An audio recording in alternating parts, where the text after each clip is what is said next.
Hello दोस्तों, एक बार फिर से आप लोगों का स्वागत है एंड्रॉयड डेवलपमेंट के एक और फ्रेश एपिसोड में। यहाँ पर हम बना रहे हैं स्टूडेंट मैनेजमेंट एप्लीकेशन। ओके, तो हमारी ये सारी क्लासेस क्रिएट हो गई हैं, 5 क्लासेस। एंड अब हम क्या करने वाले हैं, इनमें से व्यू मॉडल एंड रिपोजिटरी को यहाँ पर ऐड करने वाले हैं मेन एक्टिविटी में। तो यहाँ पर मैं बनाऊँगा private my view model and इसका नाम रख देता हूँ मैं माई व्यू मॉडल।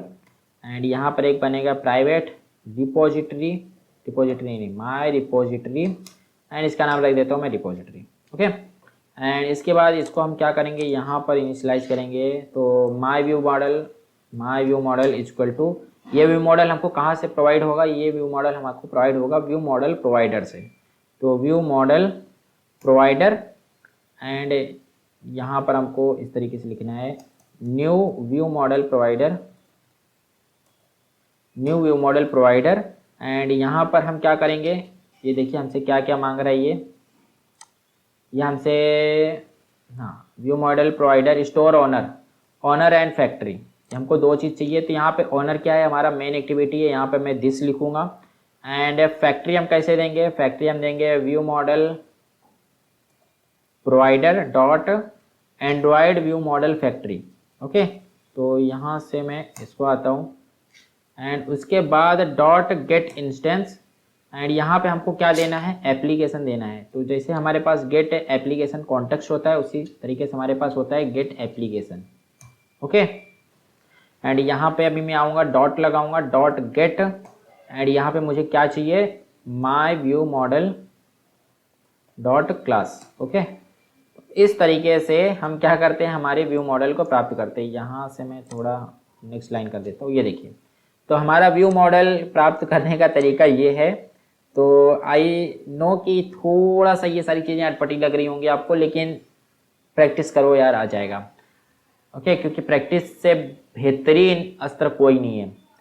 तो यहाँ पे हमने क्या लिखा, माई व्यू मॉडल प्रोवाइडर, यहाँ पे ओनर हमने रखा है दिस मतलब यानी यही मेन एक्टिविटी हमारी। एंड उसके बाद हमने लिखा view model provider dot view model factory, Android view model factory. And उसके बाद हमने लिखा dot get instance. Okay, get instance में हमने क्या डाला, गेट एप्लीकेशन। फिर उसके बाद हमने यहाँ से बाहर आ गए, ये देखो ये यहाँ पे बाहर आ गए। फिर उसके बाद हमने क्या लिखा, get my view model dot class. Okay, यहाँ पर हमको क्या मिल रहा है, माई view model dot class. Okay, तो इतना काम हो गया। अब हमको क्या करना है, अपनी रिपोजिटरी को भी इनिशियलाइज करना है। और रिपोजिटरी को हम बहुत ही आसानी से इनिशियलाइज कर देंगे, न्यू माई रिपोजिटरी। एंड इस रिपोजिटरी को क्या चाहिए, डाव चाहिए। डाव हमको कहाँ से मिलेगा, डेटाबेस से मिलेगा। डेटाबेस हमको कैसे मिलेगा, माई डेटाबेस डॉट गेट इंस्टेंस। यहाँ पे मुझे डालना होगा कॉन्टेक्स्ट, तो गेट एप्लीकेशन कॉन्टेक्स्ट। एंड उसके बाद यहाँ पर मिलेगा मुझे माई डाव। ठीक है, तो इस तरीके से हमने क्या किया, अपनी रिपोजिटरी को भी इनिशियलाइज कर दिया। ठीक है, ये कोड थोड़ा मेसी लग रहा है, तो आप सिंपली इसको इस तरीके से लिख सकते हैं। आपकी सहूलियत के लिए इस तरीके से मैं लिख सकता हूँ, माई डाव इज इक्वल टू ये। ठीक है, एंड यहाँ पर आप ऐड कर सकते हैं डाव।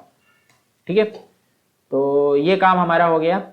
अब हम क्या करेंगे, इस व्यू मॉडल से हमारे पास जो ये लाइव डेटा है, इस डेटा को हम निकालेंगे। तो वो कैसे निकालेंगे वो देख लेते हैं। तो यहाँ पर हम लिखेंगे माई view model dot all data. कहाँ गया, ऑल डेटा मुझे दिख नहीं रहा है। दिख इसलिए नहीं रहा है क्योंकि मुझे यहाँ पे इसको पब्लिक करना है। ठीक है, इसको पब्लिक रहेगा तब ये दिखेगा। एंड यहाँ पर हाँ, अब dot all data and dot, अब इस डेटा, ये डेटा यहाँ तो मिल गया। अब हम क्या करेंगे, यहाँ पे एक ऑब्जर्वर लगाएंगे। ऑब्जर्व क्या करता है, इस डेटा को ऑब्जर्व करते रहेगा। मतलब कि कभी जब भी कोई चेंज होगा, नया डेटा ऐड होगा, डिलीट होगा, तो हमको यहाँ पे उसकी क्या मिलती रहेगी, सूचना मिलती रहेगी। तो हमने क्या लिखा, डॉट ऑब्जर्व। अब यहाँ पे हम लिखेंगे, सबसे पहले तो यहाँ पे हमको क्या लिखना होगा, कॉन्टेक्स्ट देना होगा, ओनर नेम दिस। एंड उसके बाद हम क्या लिखेंगे, न्यू ऑब्जर्व। ओके, ये हमको ये सजेस्ट कर रहे हैं। यहाँ पे मैं सिंपली इंटर दबाया और हमारे कोड आ गए। अब यहाँ पे हमको मिला ऑन चेंज, अगर कुछ भी चीज़ चेंज होगा तो यहाँ पे हमको मिल जाएगा। तो फाइनली हमारे पास क्या आ गया है, लिस्ट ऑफ स्टूडेंट डेटा, जिसके लिए हम इतना मेहनत किए हैं डेटाबेस से निकालने के लिए। तो हमारे पास लिस्ट ऑफ स्टूडेंट डेटा आ गया है। अब भाई इतना काम तो हो गया। तो अब देखते हैं कि मतलब यानी लिस्ट ऑफ स्टूडेंट डेटा आ गया है। तब हम क्या करेंगे, इस स्टूडेंट डेटा को हम क्या करेंगे अपनी एप्लीकेशन में दिखाएंगे। ओके, दिखाएंगे, शो करेंगे, ये सारी चीज़ें हम करेंगे। तो बस फिलहाल के लिए इस वीडियो में इतना ही रखते हैं।